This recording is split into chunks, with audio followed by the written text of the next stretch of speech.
Kadishmoniyo Igidoyo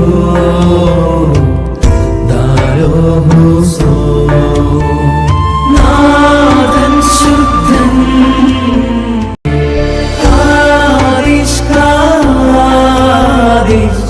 Kadishmoniyo Igidoyo.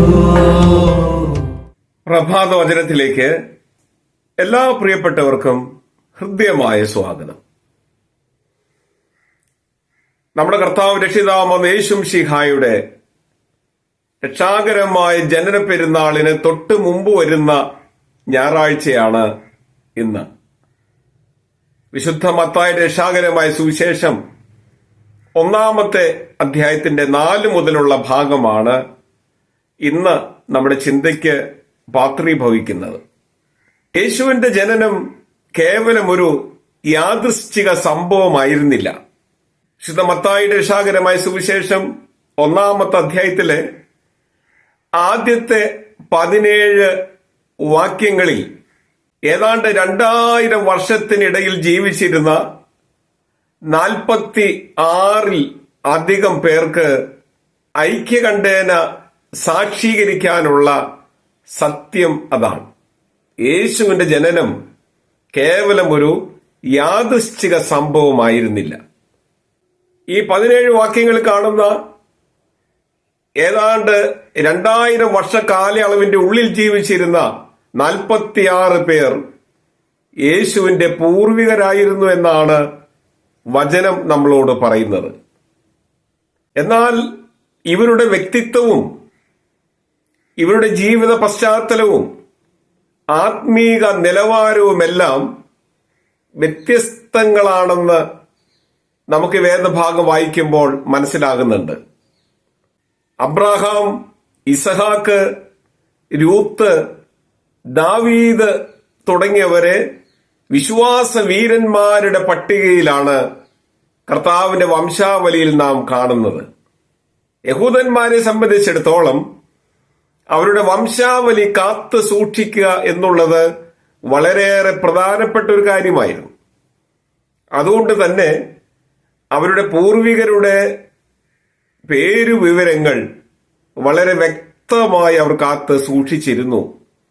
വംശാവലിയിൽ കാണുന്ന 2 പ്രധാനപ്പെട്ട വ്യക്തിത്വങ്ങൾ, ഒന്ന് റാഹാബും മറ്റേത് താമാറുമാണ്. യോശുവായുടെ പുസ്തകം 2-ാമത്തെ അധ്യായത്തിലും ഉൽപ്പത്തി പുസ്തകം 38-ാമത്തെ അധ്യായത്തിലും നാം ഇവരെ കുറിച്ച് വായിക്കുന്നുണ്ട്. എന്നാൽ റാഹാബിന്റെയും താമാറിന്റെയും ജീവിതത്തെക്കുറിച്ച് പൊതുവായി സുവിശേഷം നമ്മളോട് പറയുന്നതും വേദപുസ്തകത്തിന്റെ വായനയിൽ നമുക്ക് ബോധ്യപ്പെടുന്നതും അവരുടെ 2 പേരുടെയും ജീവിതം കറപുരണ്ടതായിരുന്നു, മാലിന്യമേശിയതായിരുന്നു, സദാചാര ബോധമില്ലാത്തതായിരുന്നു, ധാർമ്മിക നിലവാരം പുലർത്തുന്നതായിരുന്നില്ല എന്നാണ്.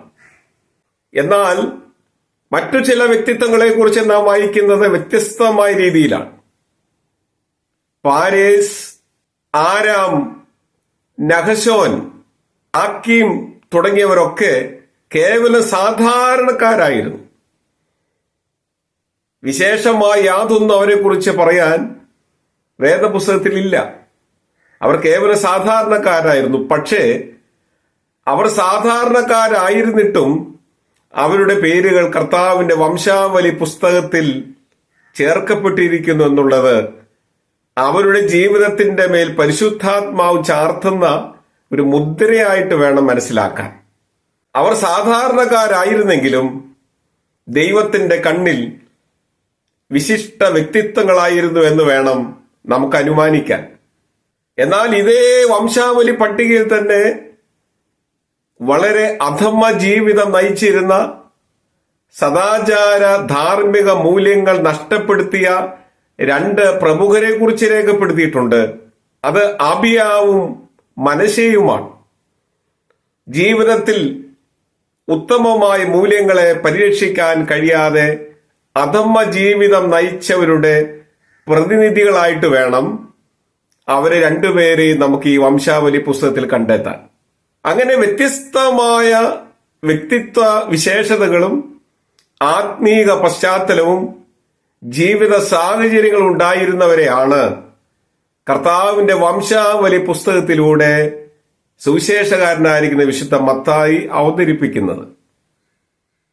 അതിന് ചില അർത്ഥതലങ്ങളുണ്ട്. അതാണ് ഇന്നത്തെ വിശുദ്ധ എവൻഗേലിയോൻ ഭാഗത്ത് എന്റെയും നിങ്ങളുടെ ഹൃദയത്തെ ഉദ്ദീപിപ്പിക്കേണ്ടത്.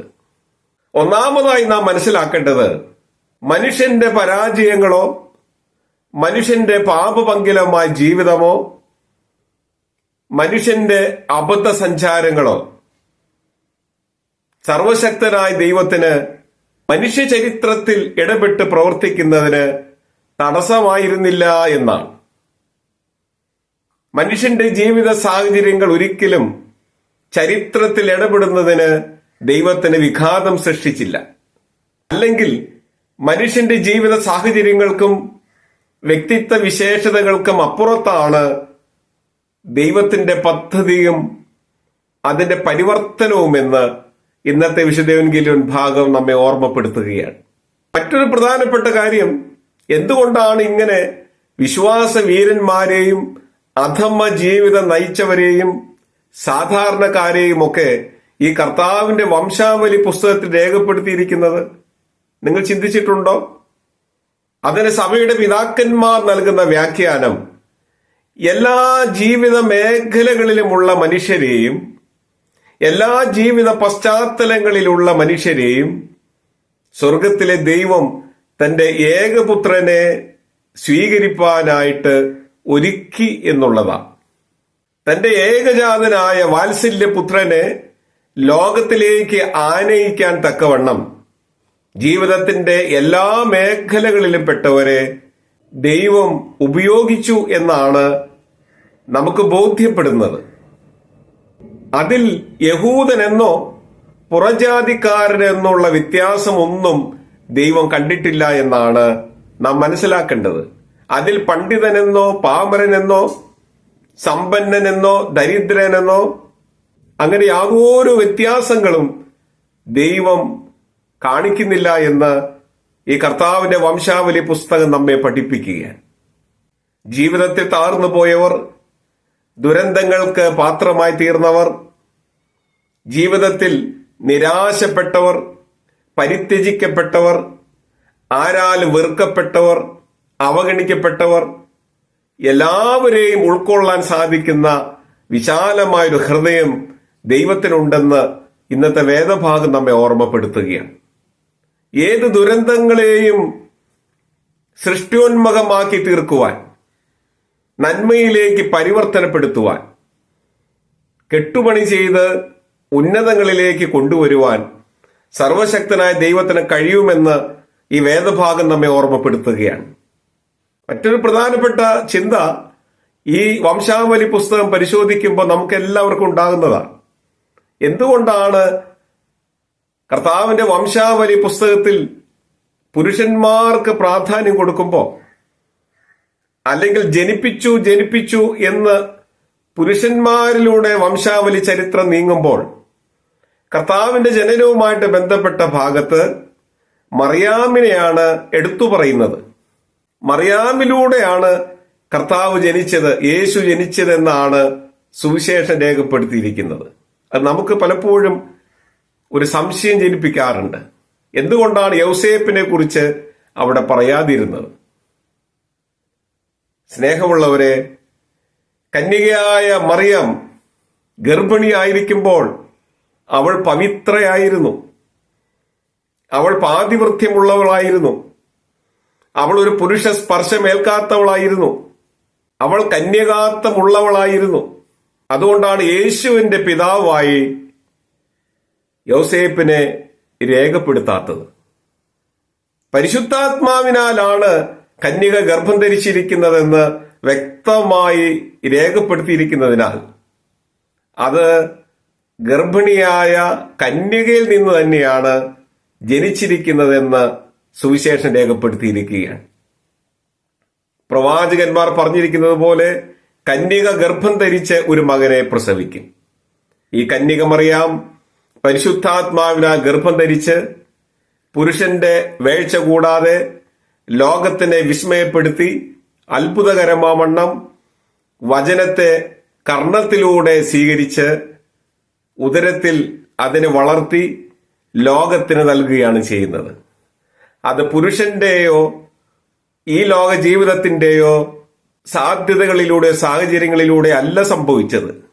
സാധാരണഗതിയിലുള്ള ഒരു ഗർഭധാരണമായിരുന്നില്ല അത്. അതുകൊണ്ടാണ് സുവിശേഷം യൗസേപ്പിന്റെ പേരിനെ രേഖപ്പെടുത്താത്തത്. കന്യകയിലൂടെ കർത്താവ് ജനിച്ചു എന്ന് രേഖപ്പെടുത്തിയിരിക്കുന്നത്. ഈ വംശാവലി പുസ്തകം കർത്താവിന്റെ ജനനവുമായി ബന്ധപ്പെട്ട പഠനത്തിൽ ചിന്തയിൽ വളരെ വ്യക്തമായ ചില സൂചനകൾ നമുക്ക് നൽകുന്നുണ്ട്. നമ്മുടെ ജീവിതങ്ങളെ ദൈവത്തിന് അനുകൂലമാക്കി കെട്ടുപണി ചെയ്യാൻ, ദൈവകൃപയിൽ നമുക്ക് വളരാൻ, സർവത്തെയും ഉൾക്കൊള്ളുന്ന ദൈവത്തിന്റെ ഹൃദയത്തെക്കുറിച്ച് ധ്യാനിക്കാൻ, മനസ്സിലാക്കാൻ ഈ വംശപാരമ്പര്യവും ഈ വംശാവലി പുസ്തകവും നമുക്ക് സഹായകരമായി തീരട്ടെ എന്ന് ആത്മാർത്ഥമായി പ്രാർത്ഥിക്കുന്നു, ആശംസിക്കുന്നു. എല്ലാ പ്രിയപ്പെട്ടവർക്കും അനുഗ്രഹീതമായ ഒരു കർത്തൃദിനവും ശോഭനമായ ഒരു നല്ല ദിവസവും ആശംസിക്കുന്നു. ദൈവം നമ്മെ അനുഗ്രഹിക്കട്ടെ.